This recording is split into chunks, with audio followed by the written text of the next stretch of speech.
Cerita Emma, ibu 3 anak di 4 Lawang sakit jantung ditinggal kabur suami, kesulitan biaya berobat.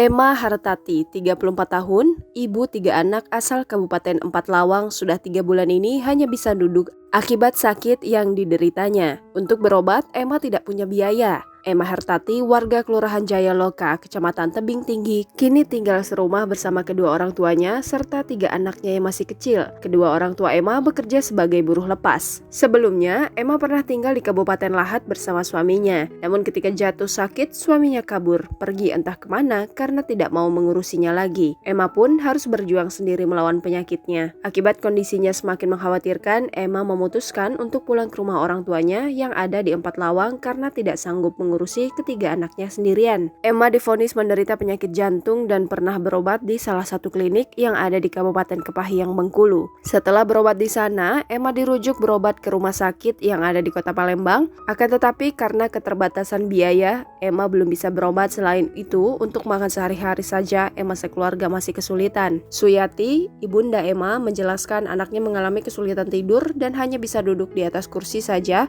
di mana kondisi tubuhnya pun semakin hari semakin memburuk. Sementara itu, setelah pihak keluarga memberitahukan hal ini ke Lurah Jayaloka, Emma telah mendapatkan surat keterangan tidak mampu yang bisa berobat ke puskesmas secara gratis. Namun di sisi lain, keluarga juga bingung jika nanti Emma dirujuk oleh pihak puskesmas ke rumah sakit ataupun ke Palembang, apakah tetap gratis. Mereka juga tidak mempunyai biaya hidup sementara Emma dirawat. Suyati juga berharap akan ada dermawan yang mau membantu untuk penyembuhan penyakit yang diderita anaknya agar bisa segera membaik.